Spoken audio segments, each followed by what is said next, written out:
keterlambatan maupun ruang yang tidak dimanfaatkan dengan baik oleh pihak yang kecewa dengan tersebut adalah tidak memanfaatkan momentum tersebut. Tapi ketika misalnya hasil pilpres itu tidak sesuai dengan apa yang diharapkan, tentu yang fokusnya itu bukan soal Mas Gibran, tapi bagaimana ruang-ruang kecurangan yang memang diasumsikan oleh paslon 01 atau 03. Ketika memang benar misalnya ada keterlibatan Jokowi dan lainnya, tentu sebagai sebuah perjuangan itu tetap saja. Tapi kan yang terpenting bahwa MK maupun pihak-pihak yang menangani sidang ini tentu tidak akan menerima opini publik, tapi dia akan menerima bukti-bukti yang akan dibawa oleh masing-masing paslon. Tapi dari beberapa argumentasi yang kita lihat dan juga temuan-temuan quick count yang tidak terlalu jauh dengan hasil KPU, dan saya rasa tidak akan diterima dari hasil gugatan dari paslon 103. Ruang-ruang yang akan dimainkan oleh paslon 01 maupun 03 tidak akan menjadi referensi yang cukup kuat, kecuali memang nanti ada bukti-bukti yang memang cukup fatal yang juga akan membuat 02 itu gugur atau didiskualifikasi. Tentu ini penting juga bagi 01, 03, seberapa baik bukti yang dikumpulkan, atau ini jangan-jangan ini hanya opini publik, atau mungkin hanya menjadi sebuah agenda-agenda memang untuk perjuangan pasca pilpres. Ucapan selamat apakah akan menjadi bagian dari pemerintahan Prabowo Gibran, oposisi itu akan muncul ketika MK sudah memutuskan, Mbak. Karena memang sikap legowo yang akan dimunculkan oleh para paslon itu adalah bahwa ketika MK sudah memutuskan, apakah mereka akan mengambil jalan untuk legowo atau tidak. Dan saya rasa pilihan-pilihan itu akan menjadi sebuah agenda yang menarik ke depannya, dan seberapa baik dan juga mental yang digunakan oleh para paslon bahwa ketika MK memutuskan, seberapa baik mereka akan membangun sebuah sikap konsolidasi ke depannya bahwa kita kembali bersatu dan pilpres selesai. Halo Tribuners, Tribun on Focus menjumpai Anda bersama saya Rima Anggi. Hasil pemilu sudah dikeluarkan oleh Komisi Pemilihan Umum Republik Indonesia. Hanya saja ini hasil Pilpres kali ini diperkarakan oleh kubu Anies Muhaimin dan Ganjar Mahfud ke Mahkamah Konstitusi. Kompak, keduanya meminta Prabowo Gibran didiskualifikasi. Akan tetapi kubu Prabowo Gibran ini menilai gugatan Anies Muhaimin dan Ganjar Mahfud tidak mungkin dikabulkan. Nah, saya juga akan membahasnya bersama dengan pengamat politik dari Aljabar Strategik, Arifki Caniago. Halo, selamat siang, Mas Arifki. Selamat siang, Mbak. Mari, Mas. Selamat siang, Mbak. Oke, nah, Mas Arifki, saya ingin meminta pengantar terkait bagaimana ini Pilpres sudah diumumkan hasilnya, namun menuai banyak desakan miring dari kubu yang kalah dalam kontestasi ini. Ya, kalau sebagai sebuah usaha dalam demokrasi itu kan biasa ya. Artinya memang ketika memang ada gugatan soal ada kecurangan, isu-isu negatif soal pilpres maupun pileg, tentu sudah sewajarnya itu dilempar lewat MK karena jalur memang itu. Dibandingkan bermain opini di media massa, itu kan lebih konkret ketika membawa bukti-bukti hukum lalu bermain di Mahkamah Konstitusi. Karena jalurnya memang seperti itu yang Mbak Rima. Makanya ketika misalnya ada pihak di 01 maupun 03 tidak bahagia dengan hasil pemilu, lalu mencari ruang untuk dia bisa mendapatkan kebahagiaan atau keadilan yang memang dipikirkan oleh paslon atau tim dari 01 maupun 03, tentu wajar itu diperjuangkan lewat Mahkamah Konstitusi. Tetapi dari sebuah proses itu tentu yang kita harapkan adalah bahwa tentu narasi yang negatifnya jangan dimulai dulu sebelum narasi hukumnya. Karena kan kita lihat kan narasi negatifnya lebih muncul dibandingkan narasi hukumnya. Makanya ketika misalnya baik itu paslon 01 maupun 03 ketika merasa memang tidak diuntungkan dengan Pilpres atau Pileg di 2024 ini, tentu jalan terbaik kita mengumpulkan bukti sebanyak-banyaknya lalu memainkan atau menuntut keadilan di Mahkamah Konstitusi. Menurut saya ini ruang yang paling tepat jika dimainkan oleh tim paslon 103 karena ini lebih baik untuk mendapatkan ruang-ruang yang sangat kredibel dibandingkan membangun di media sosial maupun di media online. Karena memang ketika misalnya narasi-narasi hukum ini penting kita lihat ke publik karena memang seberapa baik bukti-bukti kecurangan yang muncul di kalangan 01 maupun 03, sehingga ketika itu dibuktikan tentu ini penting bagi publik juga karena ketika opini lebih besar dibandingkan bukti kan tidak mungkin juga akan menjadi sebuah edukasi maupun perjuangan-perjuangan keadilan ke depan bagi publik yang melihat maupun menonton dari apakah ini drama atau sebuah demokrasi yang diperjuangkan oleh semua paslon gitu Mas. Oke, jadi Mas Arief gini menilai langkah dari dua kubu ini memang sudah tepat. Tapi ini Mas Rifki, secara spesifik kubu 01 dan 03 ini sama-sama meminta adanya didiskualifikasi. Bahkan secara khusus disebutkan Gibran harus didiskualifikasi. Atau Prabowo Gibran secara khususnya ini. Bagaimana Mas Rifki melihat sikap kedua paslon ini? Ya kalau sebagai sebuah agenda pasca pilpres, saya merasa itu ada pesan politik juga, meskipun yang menggugat ini adalah ahli hukum ya. Karena memang ketika misalnya proses di Mahkamah Konstitusi itu sudah selesai, tentu saya membaca tidak ada lagi ruang yang cukup tepat bagi paslon 01 maupun 03 untuk menggugat dari keabsahan dari Mas Gibran. Karena memang ranah-ranah itu sudah dilewati karena memang Mahkamah Kehormatan sudah mengganti jabatan Ketua MK dan saya rasa proses hukum maupun demokrasi yang terjadi di MK pun sudah terjadi.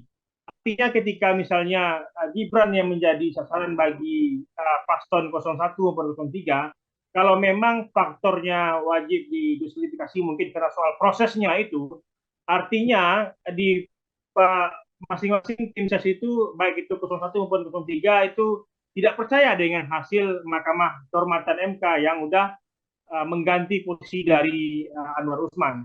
Dan saya rasa meskipun ini menjadi perlu pembuktian karena memang ketika narasi politik maupun narasi ketidaksukaan ini muncul, ini kan tentu lebih kepada opini publik yang terpancing, Mbak. Tapi kita belum mendengar alasan konkret yang dimunculkan oleh paslon 01 maupun 03 soal kenapa Gibran harus didiskualifikasi. Tapi karena proses hukum soal Gibran ini kan udah selesai ya. Artinya memang Mas Gibran ini adalah putra Pak Jokowi, itu dilamar oleh Pak Prabowo, dan ketika proses demokrasinya udah jalan, tentu tidak bisa diartikan bahwa ini semata-mata publik udah memilih lalu didiskualifikasi. Artinya tentu kita mengharapkan bahwa hal yang paling diperjuangkan oleh 01 per 03 itu adalah kenapa misalnya isu-isu kecurangan itu apakah benar dilakukan oleh 02 atau tidak.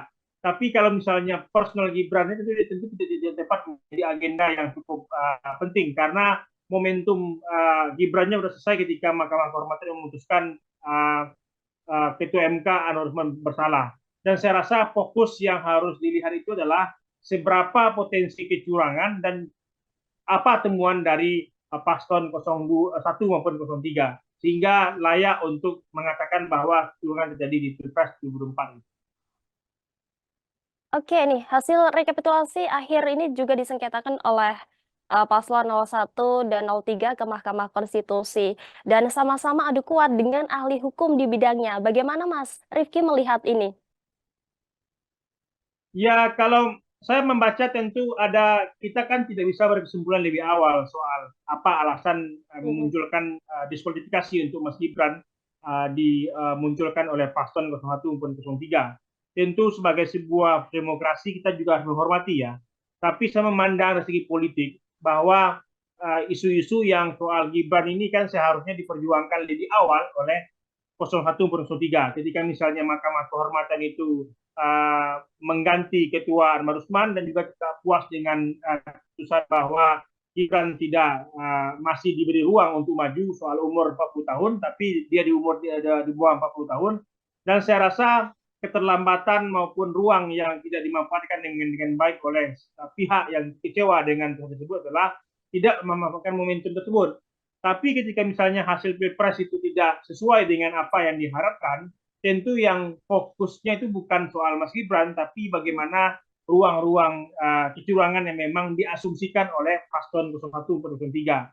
Ketika memang benar misalnya ada keterlibatan Jokowi dan lainnya, tentu sebagai sebuah perjuangan itu sah saja. Tapi kan yang terpenting bahwa MK maupun pihak-pihak yang menangani sidang ini tentu tidak akan menerima opini publik, tapi dia akan menerima bukti-bukti yang akan dibawa oleh masing-masing paslon itu 01 maupun 03. Dan saya rasa ini pertarungan dari para ahli hukum, Mbak. Meskipun dari beberapa bintang-bintang hukum dari 03 maupun 01 akan mengatakan soal diskualifikasi, dan tentu argumentasi ini juga akan muncul dengan baik oleh pihak-pihak di 02. Dan saya rasa narasi-narasi ini akan berkembang ke depan, dan sebagai sebuah demokrasi, bahwa MK adalah ranah yang memang diberikan oleh undang-undang untuk menggugat apakah dengan kekecewaan hasil pemilu, dan kita harus hormati. Yang terpenting begini Mbak, bahwa apapun hasil dari MK nanti, kita kembali bersatu dan harus siap menerima dari apa hasil dari MK. Yang terpenting jangan lagi kita kembali terpecah belah dengan opini-opini publik ketika MK sudah memutuskan apakah ada kecurangan atau tidak, atau siapa pemenang atau bagaimana nanti. Yang terpenting kita harus percaya dengan MK, apalagi ketua MK tidak lagi dijabat oleh Anwar Usman. Dan saya rasa dari M8 MK lain di luar Anwar Usman, kita harus percaya bahwa ada agenda-agenda strategis ke depannya, seberapa baik para hakim ini mempertanggungjawabkan hasil pemilu ini, gugatan dari dua paslon ini, 01 maupun 03, karena jangan lagi melempar ini keluar, tapi karena ranah keadilan atau tidak ini ada di ranah MK. Ini yang terpenting kita lihat ke depannya.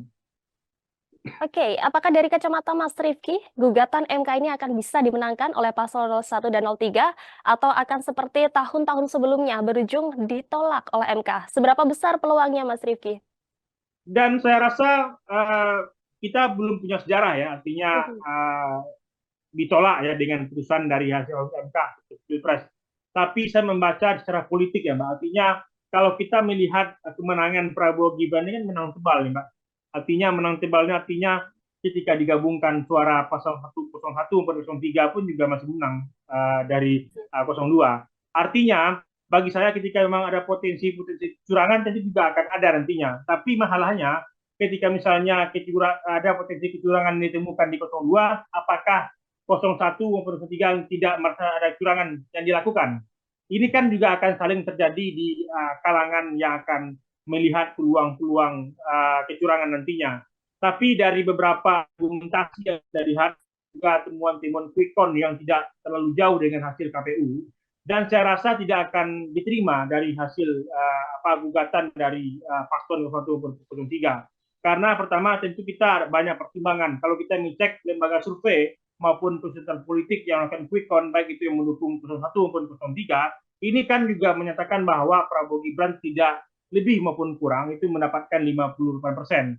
Artinya lembaga maupun konsultan politik yang berada di belakangnya 01 maupun 03 pun juga melihat bahwa kemenangan Prabowo Gibran itu memang sekitar itu. Artinya tidak terlalu menjadi agenda yang cukup menakutkan, karena memang tidak ada opini di luar Timses 01 maupun 03 yang menyatakan bahwa ada agenda-agenda yang mencari ruang lebih terbuka untuk memenangkan gugatan di MK. Dan saya rasa sebagai sebuah demokrasi tentu kita apresiasi langkah yang dimainkan oleh 01 maupun 03, karena memang tentu ada potensi kecurangan itu baik di pileg maupun di pilpres. Tentu sebaiknya itu wadah ke depan kita juga harus membuka dengan baik bahwa kecurangan itu juga ada di pileg, jual beli suara dan lainnya. Dan ketika ini dibuka ke publik, tentu harapannya ruang-ruang ini bahwa demokrasi kita ke depan semakin lebih baik, bahwa kekurangan-kekurangan ini kita akan perbaiki ke depannya. Dan ini lebih penting dibandingkan agenda-agenda personal yang dimainkan oleh para politisi. Dan terpenting ketika gugatan MK ini selesai, kita kembali bersatu dan melihat ruang-ruang demokrasi, bahwa rakyat jangan dipecah dengan agenda-agenda personal atau agenda-agenda kelompok yang memang di mana kita sudah menempuh jalur hukum maupun berbagai politik yang ada, dan kembali bersatu setelah MK memutuskan. Itu Mbak. Baik, berapa sebesarnya nanti peluang bukti-bukti yang akan dibawa paslon 01 dan 03 ini bisa mempengaruhi hasil KPU, Mas Rifki? Ya, kalau kita melihat soal bukti-bukti, kita tidak akan menjamin referensi apa yang digunakan oleh apa. Tapi saya nggak akan yakin bahwa 50% bukti juga akan didapatkan oleh baik 01 maupun 03.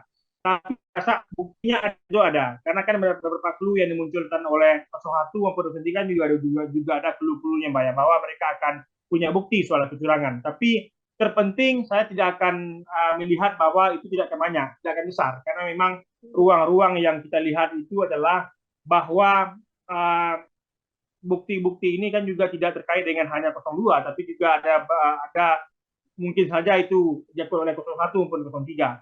Tapi sebagai agenda untuk melegitimasi begitu kuat kecurangan ini, tentu bukti tidak akan banyak, karena memang ruang-ruang yang akan dimainkan oleh paslon 01 maupun 03 tidak akan menjadi referensi yang cukup kuat. Kecuali memang nanti ada bukti-bukti yang memang cukup fatal yang juga akan membuat 02 itu gugur atau didiskualifikasi. Tentu ini penting juga bagi 01, 03. Seberapa baik bukti yang dikumpulkan, atau ini jangan-jangan ini hanya opini publik, atau mungkin hanya menjadi sebuah agenda-agenda memang untuk perjuangan pasca Pilpres. Dan saya rasa ini kita juga akan nunggu apakah sesuai narasi yang dimainkan oleh 01 maupun 03 soal bukti ini dengan pembuktian di Mahkamah MK nanti. Karena jangan sampai narasinya lebih kencang dibandingkan buktinya. Ini juga bahaya. Ketika narasinya lebih kencang dibandingkan bukti, ini lebih ke framing, bukan pembuktian di tanah pengadilan. Dan saya rasa agenda-agenda ini lebih ke depan ini lebih pada agenda hukum, tapi secara politik kita melihat apakah akan ada narasi politik yang dimainkan oleh 01 maupun 03, atau ini fokus kepada kepentingan-kepentingan hukum untuk melihat sebuah perjuangan dan juga keadilan di pemilu. Begitu, Mbak. Baik, dari kacamata Mas Rifki, sedianya hal apa yang dilakukan paslon 01 dan 03 soal hasil Pilpres ini? Akankah memang sudah waktunya mereka punya sikap legowo atau menerima hasil Pilpres? Sebagai personal tentu nggak apa-apa legowo duluan ya, Mbak ya. Artinya bahwa Pilpres itu ada yang kecewa, ada yang bahagia. Bahkan kata orang, bahkan ketika kita jadi pemenang itu kita punya banyak saudara kan. Artinya ketika kita kalah kita yatim piatu. Ini mungkin anekdot yang berkembang. Dan secara personal tentu boleh-boleh saja menunjukkan negarawan lebih awal. Tapi tentu ada kekhawatiran bagi 01 maupun 03 yang tidak percaya untuk meyakinkan para loyalis, para pendukungnya bahwa MK memutuskan. Sebelum MK memutuskan mungkin ragu bagi para paslon 01 maupun 03 untuk legowo lebih awal. Karena ini bukan hanya soal pribadinya, tapi juga soal bagaimana pemilihnya yang loyal, bahwa apakah MK belum memutuskan. Maka saya ucapan teman apakah akan menjadi bagian dari pemerintahan Prabowo Gibran, oposisi itu akan muncul ketika MK sudah memutuskan, Mbak. Karena memang sikap legowo yang akan dimunculkan oleh para paslon itu adalah bahwa ketika MK sudah memutuskan, apakah mereka akan mengambil jalan untuk legowo atau tidak. Dan saya rasa pilihan-pilihan itu akan menjadi sebuah agenda yang cukup menarik ke depannya. Dan seberapa baik dan juga mental yang digunakan oleh para paslon bahwa ketika MK memutuskan, seberapa baik mereka akan membangun sebuah sikap konsolidasi ke depannya bahwa kita kembali bersatu dan Pilpres sudah selesai. Gitu, Mas. Baik, kita akan menanti bagaimana sidang perdana dari sengketa Pilpres yang akan segera digelar. Baik, segitu saja Mas Arifki, terima kasih atas waktunya. Ya, Mbak, terima kasih, Mbak ya. Oke, terima kasih kembali, semoga selalu diberi kesehatan. Baik, kita sama-sama akan menanti bagaimana sidang perdana dari sengketa Pilpres 2024 di Mahkamah Konstitusi yang akan digelar besok. Baik, terima kasih banyak Mas Arifki Cago, selaku pengamat politik dari Aljabar Strategik. Demikian Tribun On Fokus hari ini, sampai jumpa di Tribun On Fokus selanjutnya. Download Tribun X sekarang, menghadirkan lokal menjadi Indonesia.